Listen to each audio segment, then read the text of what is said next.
कसं काय सगळे बरे आहात ना?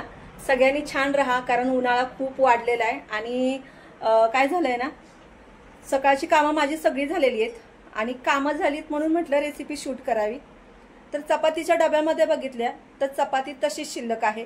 आणि कसं होतं ना, आपण सकाळी नाश्ता केल्यानंतर आहे ना, उन्हाळ्यामध्ये तरी दुपारचं जेवणच जेव वाटत नाही, कारण कसं थोडंसं हलकं फुलकं खाल्लं की पोट भरतं आणि शिवाय पाणी पिऊन पिऊन आहे ना तसंही पोट भरून जातं.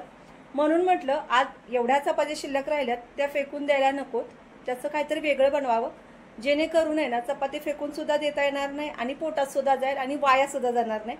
तर आपण जनरली काय करतो, भाकरी शिल्लक राहिली तर भाकरीचे तुकडे बनवतो, पण चपाती शिल्लक राहिली तर त्याचं काय बनवायचं हा प्रश्न सगळ्यांनाच असतो. तर आज त्याच चपातीपासून आहे ना अगदी झटपट असं काहीतरी वेगळं बनवूया आणि जे मुलांना सुद्धा कळणार नाही की आपण हे चपाती खातोय म्हणून. पटकन रेसिपीला सुरुवात करूया. तर बघा, डब्यामध्ये का नाही 3 ते 4 चपात्या शिल्लक राहिलेल्या आहेत. आणि मी तरी काय करते, जर सकाळची चहा चपाती बनवली तर त्यावेळेस चहापुरतीच तेलाच्या चपाती बनवते, आणि जर भाजीसोबत जर खायची असेल ना तर अशा बिना तेलाच्या चपात्या बनवते. आणि बिना तेलाच्या चपात्या म्हटलं की मुलांच्या घशाखाली उतरत नाहीत घास, आणि अशा वेळेस आहे ना मग चपाती अशी शिल्लक राहते. तर मग ही चपाती साईडला ठेवते. आणि इथं माझा छोटा 2 लिटरचा कुकर घेतलेला, यामध्ये 2 बटाटे कट करून घालते आणि थोडंसं पाणी घालून आहे ना हा बटाटा शिजेपर्यंत शिट्टी काढून घेऊया. म्हणजे मी 2 शिट्ट्या काढून घेते आणि 2 शिट्ट्यांमध्ये हा बटाटा शिजतोय तोपर्यंत आहे ना इथे एक मिक्सरचं भांडं घेतलंय, त्यामध्ये पुदिना घातलेला आहे. आणि हा पुदिना आहे ना माझ्या परसबागेतलाच आहे, खूप छान सुवास येतो माझ्या या पुदिन्याचा.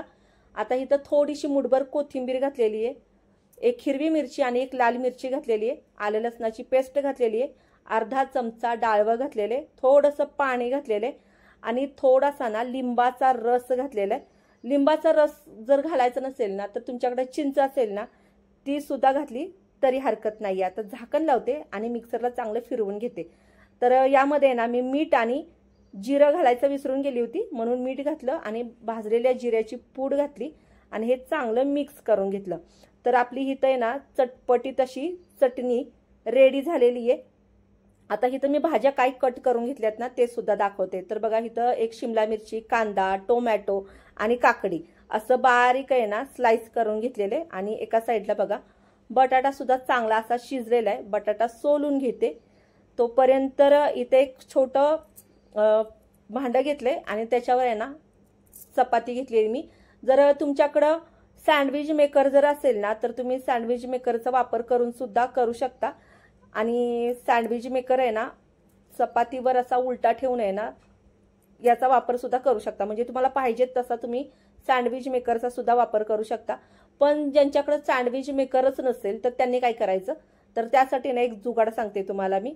इथे एक प्लेट घेतलेली आहे, जी आपण जेवणासाठी घेतो ना तीच प्लेट घेतलेली, त्यातली छोटी प्लेट घेतलेली आहे. आणि इथं ना असा एक राऊंड शेप करून घ्यायचा आहे, गोल करून घेतलेला आहे मी चाकूनी. आणि बघा याचा आहे ना अगदी व्यवस्थित असा गोल झालेला आहे.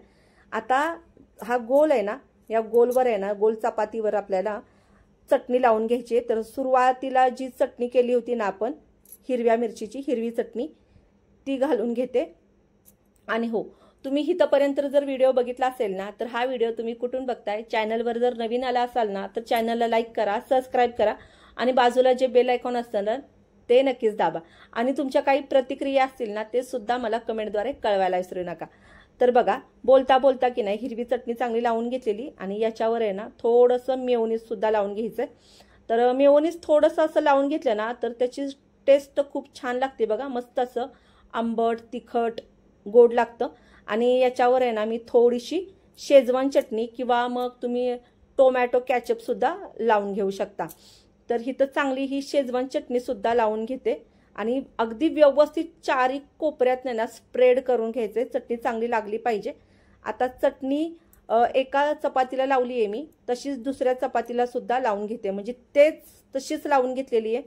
आता त्या चपातीवर आहे ना कांद्याची स्लाइस, तुम्हाला ज्या भाज्या आवडत असतील ना त्या भाज्या तुम्ही याच्यावर स्प्रेड करू शकता.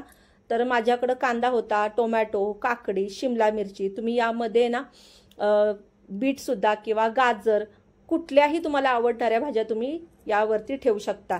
तर आपल्याला याचा पिझ्झा वगैरे बनवायचा नाहीये, पण पिझ्झापेक्षा आहे ना भारी हे जे मी बनवलंय ना खूप छान लागतं आणि मुलांना आहे ना कळलं सुद्धा नाही की हे कशाचं बनवले. शिवाय भाज्या सुद्धा आहे ना उन्हाळ्यामुळे त्यांच्या पोटात गेल्या आणि त्याचं समाधान मला थोडंसं मिळालं बघा. आता इथं आहे ना मी बटाटा उकडला होता ना तो असा राऊंड शेपमध्ये कट करून घेतलाय. थोडंसं आहे ना मीठ घालायचंय, चिली फ्लेक्स घातलेत यावरती आणि थोडीशी जर तुमच्याकडं चाट मसाला किंवा काळ्या मिरीची पूड असेल ना ती सुद्धा घातली तरी खूप छान लागते याची टेस्ट. आता जी दुसरी चपाती बनवली होती आपण ती यावर अशी स्प्रेड करून घ्यायची, दाबून घ्यायची आहे. आणि जरी यातल्या भाज्या बघा थोड्याशा इकडं तिकडं झाल्या ना तरी हरकत नाहीये, तसंही पोटातच जाणार आहे ते, काय आपल्याला फेकून द्यायचं नाहीये हे. आता इथं ना मी एक ग्रिल पॅन घेतलेला आहे आणि या ग्रिल पॅनवर आहे ना हे सँडविच असं चांगलं ठेवून घ्यायचंय.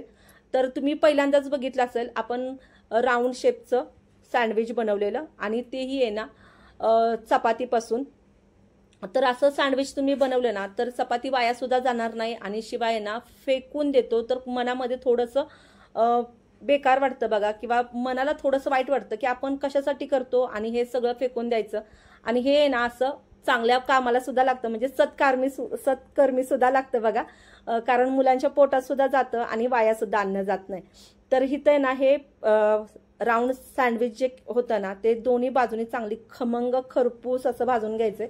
तर तुम्ही बटरवर सुद्धा भाजून घेऊ शकता, नाहीतर मग तेलावर किंवा तुपावर सुद्धा भाजून घेऊ शकता.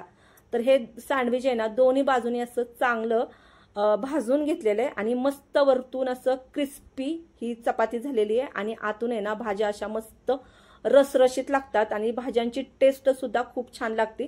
ज्याच्यावर थोडंसं टोमॅटो कॅचअप आणि मेयोनीज आहे ना लावून तुम्ही गरमागरम हे सँडविच खाऊ शकता.